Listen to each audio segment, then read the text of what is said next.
I saw when I was doing research, I saw people actually getting the blood injected into the skin. So how's that different? So the difference with that is we're just placing it and pinpointing where we want it to go. So actually we do that under eyes. I like doing that a lot under the eye area. It's called the tear trough area because we end up looking tired over time. Like we end up getting dark circles. To replace filler? So when you start seeing this like dark circle in this area, you start seeing lines that are coming from this area of your face, or it looks like you kind of have a bag. That's because you're losing volume loss. That fat pad that's right here is kind of dropping down. Do I have that?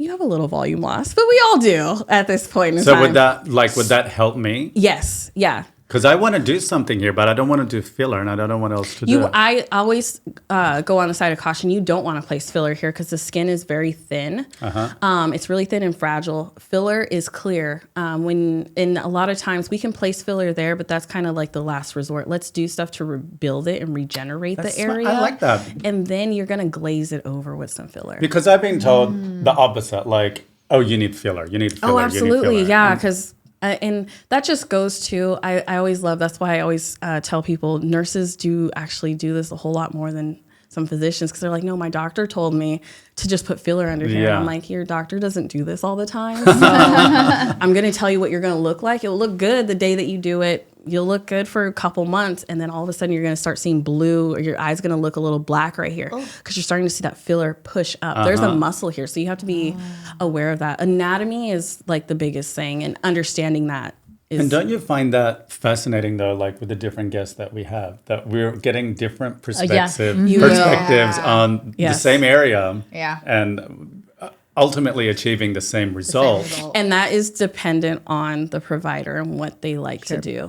And that's the biggest thing. But this to me is fascinating because I would do it. It's like just my body going back into my own body. It is. It's very natural. And that's why I like doing it. That's why I like going towards that right now too, because you'll see things. There was actually a provider who's very well known. He's an influencer.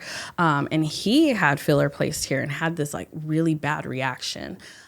We still all don't know like the whole gist of it. It was with a particular filler company that everybody knows with. And it's like, we're like, okay, well, does this filler not go here? Or like what's going on? Is there stuff that we probably should be looking more into?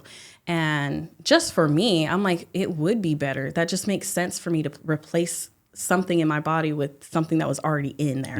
Not a instead of going in with something that is foreign right now to make my body get used to it. So we kind of going with that, you're regenerating those cells, because as we age, actually at the age of 25, you start losing collagen. You lose about 1% every year that as you age. So I've already lost 75%. Yes, that's where everyone got the option. They're like, let's just do supplements and stuff, then we can replace it. It's like, well, it's not the same because your body's literally not producing it anymore. So as much as you were, that's why kids look so amazing.